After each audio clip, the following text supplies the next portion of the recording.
আবারও সবাইকে জানাচ্ছি স্বাগতম। এখন আমরা সমাধান করব দিনাজপুর বোর্ডের আরেকটি প্রশ্ন, সেটা হচ্ছে তরঙ্গ ও শব্দ সম্পর্কিত প্রশ্ন আসা। হ্যাঁ, এখানে উদ্দীপকটা দেওয়া আছে যে এক ব্যক্তি একটি উচ্চ দোলনের সামনে দাঁড়িয়ে 250 হার্জ কম্পাঙ্ক বিশিষ্ট শব্দ উৎপন্ন করলো। আমরা ধরে নিচ্ছি এটা হচ্ছে একটা উচ্চ দালান, এর সামনে এখানে হচ্ছে আমাদের ব্যক্তিটা, এখানে সে শব্দ উৎপন্ন করছে 250 হার্জ, এখান থেকে 250 হার্জ, এটা কিন্তু কম্পাঙ্ক কিন্তু, ঠিক আছে। ওই দিনে বায়ুর তাপমাত্রা ছিল আমাদের 35 ডিগ্রি সেন্টিগ্রেড এবং স্থানান্তর দানের দূরত্ব দেওয়া আছে 17.5 মিটার, এটা দেওয়া আছে। এখন এখান থেকে আমাদের প্রশ্ন বলছে আসি সর্বপ্রথম ক নাম্বারের ক্ষেত্রে। ক নাম্বার কি বলছে, তরঙ্গ কাকে বলে। আমরা সবাই কিন্তু সংজ্ঞা জানি যে পর্যাবৃত্ত আন্দোলন কোনো জড় মাধ্যমের এক স্থান থেকে অন্য স্থানে শক্তি সঞ্চারিত করে, কিন্তু মাধ্যমের কণাগুলো স্থানান্তরিত হয় না, তাকে তরঙ্গ বলে, এটা আমরা জানি। এবার আসি খ নাম্বার থেকে। এবার আসি খ নাম্বারটির ক্ষেত্রে। খ নাম্বার কি বলছে, বায়ু মাধ্যমে শব্দের বেগে তারতম্য হয় কেন। এখানে খ নাম্বারের প্রশ্নটা হচ্ছে জ্ঞানমূলক। মূলত আমরা 2 মার্ক পাওয়ার জন্য একটু বুদ্ধি করব। সেটা হচ্ছে বায়ু মাধ্যমে শব্দের বেগের তারতম্য হয় কেন। আমরা আগে একটু লিখে নিব যে শব্দ জিনিসটা কি, শব্দ একটা কি তরঙ্গ, এটা একটু বলে দিলাম এক লাইনে। বলবো যে শব্দ একটা হচ্ছে কি অনুদৈর্ঘ্য তরঙ্গ, এটা গেল, ঠিক আছে। এই যে একটা কথা বললাম, এটা কারণে কিন্তু 1 মার্ক পাবো আমি। এরপরে যে শব্দের বেগের তারতম্য হয় কেন বায়ু মাধ্যমে, আমরা জানি যে শব্দের বেগ মাধ্যমের প্রকৃতির উপর নির্ভর করে, ঠিক আছে। যে বায়ু মাধ্যমে শব্দের বেগ হচ্ছে 330 m/s1, পানির মধ্যে 1493, এরপরে কঠিন মাধ্যম হচ্ছে 5130, এই যে বলে দিব, ঠিক আছে। এই যে এটা একটু বললাম, এটাকে কারণ 1 মার্ক, সো ওইখানে 1 মার্ক, এখানে 1 মার্ক, 2 মার্ক আমরা কিন্তু পাবো। এবার সে ক নাম্বার, উৎপন্ন শব্দের তরঙ্গ দৈর্ঘ্য নির্ণয় করো। আমরা যে সূত্রটা জানি সেটা হচ্ছে v = f ল্যামডা, তাই না। তাহলে ল্যামডা হবে কি v ভাগ কি f, এটা, তাই না। তাহলে এখন এখানে v ভাগ fটা আমরা এখানে v এর মানটা কি বসাবো, আমরা কি 330 বসাবো নাকি এখানে কি বসাবো। আমরা যদি লক্ষ্য করি এখানে তাপমাত্রা ছিল কিন্তু 35 ডিগ্রি সেন্টিগ্রেড তাপমাত্রা, তাহলে 35 ডিগ্রি সেন্টিগ্রেড তাপমাত্রায় বেগটা কতটুকু এটা আমাদের কিন্তু বের করতে হবে, ঠিক আছে। তাহলে আমরা মেইন সূত্র প্রথমে আমরা কি জানি, আমরা লিখবো যে আমরা জানি v2 ভাগ v1 ইকুয়াল √T2 ভাগ হচ্ছে কি T1। এখানে আমরা লিখে নিব যে v1 বলতে কি 330 m/s1, এরপর T1 কত 273 কেলভিন, এবার T2 কত হবে 273 যোগ হচ্ছে কত 35, তাহলে 5 3 হচ্ছে 8, 7 3 0, 3 308 কেলভিন। তাহলে এখান থেকে v2 = what, তা আমরা লিখতে পারি v2 = v1 √T2 ভাগ হচ্ছে T1।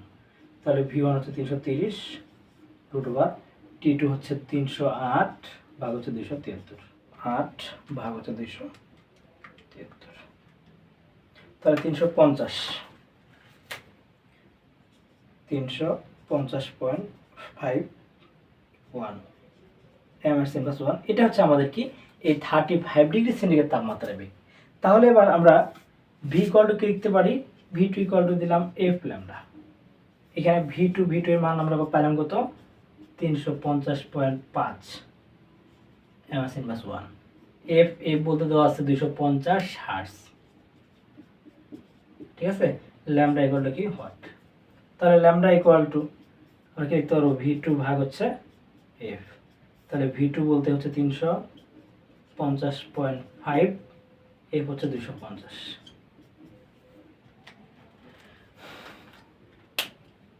ভাগ হচ্ছে 250, তাহলে 1.40 মিটার। তাহলে এই 1.40 মিটার হচ্ছে কি আমাদের ওই শব্দ তরঙ্গের দৈর্ঘ্যটা। তাহলে আশা করি আমরা এটা গ নাম্বারটা খুব ভালোভাবে বুঝতে পারছি। প্রশ্ন বলছে যে ওই ব্যক্তি প্রতিধ্বনি শুনতে পারবে কিনা। আমরা কিন্তু প্রতিধ্বনির সংজ্ঞা জানি যে এখানে যদি কোনো ব্যক্তি একটা কথা উৎপন্ন করার পর শব্দটা যাওয়ার পর যদি এখানে ফিরে আসে, মানে পুনরাবৃত্তি ঘটে, তখন সেটাকে আমরা কিন্তু প্রতিধ্বনি জানি, তাই না। এবং আমরা এটা জানি যে যেহেতু একবার দ্রুত অতিক্রম করে আবার আসতেছে, সুতরাং এই জন্য আমরা লিখতে পারি কি 2d, একবার যাচ্ছে d আরেকবার আসতেছে d, সুতরাং 2d কি লিখতে পারি, যেহেতু আমাদের সমবেগে যায়, সুতরাং কি 2d = vt, এটা কিন্তু আমরা লিখতে পারি। এখন বলছে ওই ব্যক্তি প্রতিদিন শুনতে পাবে কিনা। আমরা আরও কিছু জানি যে এখান থেকে এই ব্যক্তি থেকে এই পর্যন্ত 0°C তাপমাত্রা যদি থাকে, ঠিক আছে, তাহলে ন্যূনতম দূরত্ব হইতে হয় 17.5 মিটার, এটা আমরা জানি। এবং ন্যূনতম সময় হচ্ছে কিন্তু 0.1 সেকেন্ড। যদি 0.1 সেকেন্ড হয় তাহলে কিন্তু সে শব্দ আমরা শুনতে পাবো, যদি এর কম হয় তাহলে কিন্তু সে শব্দ শুনতে পাবো না, ঠিক আছে। তাহলে আমরা যদি লক্ষ্য করি যে ওই ব্যক্তি প্রতিদিনই শুনতে পারবে কি না। এখন এখানে কিন্তু আমাদের দূরত্ব দেওয়া আছে, তাই না, আমাদের কিন্তু বলে দিচ্ছে যে 17.5 মিটার, এবং তাপমাত্রা কিন্তু 35°C তাপমাত্রা বলছে। তাহলে এই 35°C তাপমাত্রায় আমাদের বেগটা কতটুকু এটা বের করতে হবে। আমরা একটু লক্ষ্য করছিলাম গ থেকে আমরা প্রাপ্ত হয়েছিলাম যে এখানে 35°C তাপমাত্রায় বেগটা আমরা পাইছিলাম কত, এই যে, ঠিক আছে, 350.5 ms/1। তাহলে এখানে এটা তো আমাদের বের করা গেছে, আমাদের ডি এর মানও আছে। তাহলে এখান থেকে আমরা টিটা নির্ণয় করব। যদি টি এর মানটা 0.1 সেকেন্ড বা এর যদি বেশি হয় তাহলে বলতে পারবো যে হ্যাঁ ওই ব্যক্তি প্রতিদিনই শুনতে পাবে। যদি এর কম হয় তাহলে বলবো যে না, প্রতিদিন শুনতে পাবে না। তাহলে আমরা আসি এবার তাহলে, ঠিক আছে, বলবো যে এখানে ডি ইকুয়াল টু কত, 17.5 মিটার, ভি2 ইকুয়াল টু কত, 350.5 ms/1।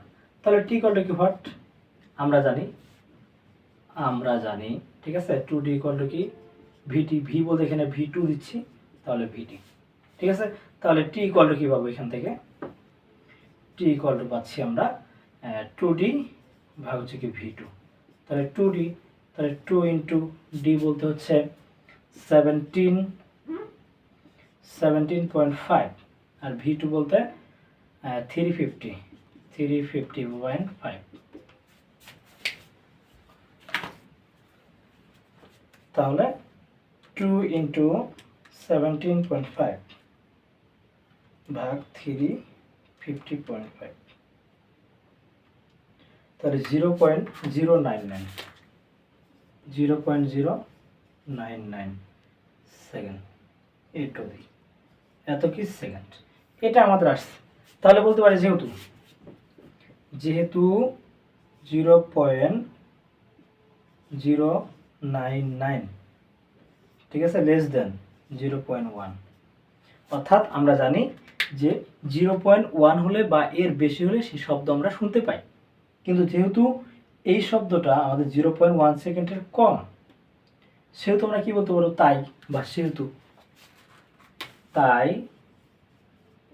প্রতিধ্বনি শুনতে পাবে না। এই ছিল মূলত আমাদের অ্যান্সার। আশা করি আমরা খুব ভালোভাবে বুঝতে পারছি।